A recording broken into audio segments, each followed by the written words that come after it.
Sebanyak 30 paket perbaikan masuk dalam bagian pengadaan barang Wanjasa Setdako Banjarmasin yang akan masuk proses lelang pada triwulan pertama tahun 2023 ini. Puluhan paket tersebut berasal dari Dinas PUPR, Dinas Pendidikan, Disperdagin, Dinas Kesehatan, Wan Kecamatan. Pengajuan perbaikan tersebut selanjutnya akan dilakukan tender fisik berbarengan dengan kontrak penyedia jasa.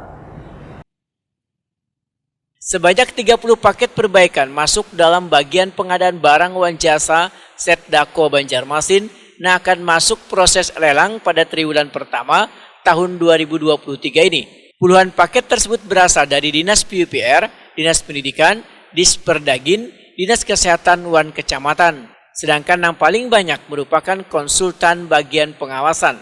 Pengajuan perbaikan tersebut selanjutnya akan dilakukan tender fisik berbarengan dengan kontrak penyedia jasa. Demikian dipedakan Kepala Bagian Pengadaan Barang Wanjasa Setdako Banjarmasin Yuliansa, Wahtakuni Prima TV Baisukan Sabtu 8 April 2023. Menurut Yuliansa, target penayangan lelang proyek kada ditentukan pihaknya, namun tenggat waktu pengusulan lelang tergantung dari SKPD terkait.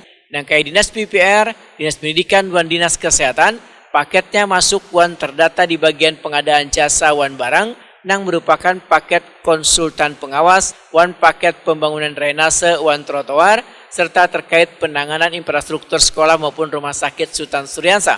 Yuliansa medahkan, dari sejumlah paket perbaikan tersebut, kebanyakan usulannya masuk pada triwulan kedua.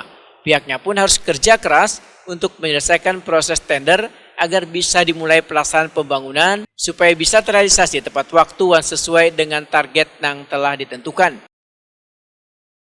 Jadi sampai akhir bulan Maret dan awal bulan April ini, persis pertanggal 5 April 2023 ini, memang paket ada sekitar 30 lebih, hampir 40 lah. Jadi yang mana paket tersebut berasal dari Dinas PUPR, Dinas Perumahan, dari pendidikan, dari kesehatan juga, dari Perdagin, dan dari kecamatan yang ada.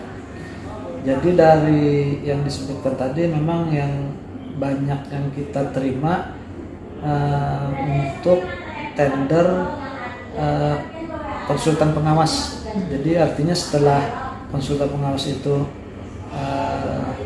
sudah mulai jalan proses pengadaannya, biasanya barusan disertai dengan pengajuan untuk tender fisiknya. Yuliansa berharap pengajuan tender dari SKPD yang memiliki program kerja tahun 2023 ini untuk bisa sesegeranya diproses di aplikasi dan dapat langsung ditindaklanjuti, dikarenakan pihaknya harus memproses sebanyak 12.000 paket tender yang masuk dalam setahun ini.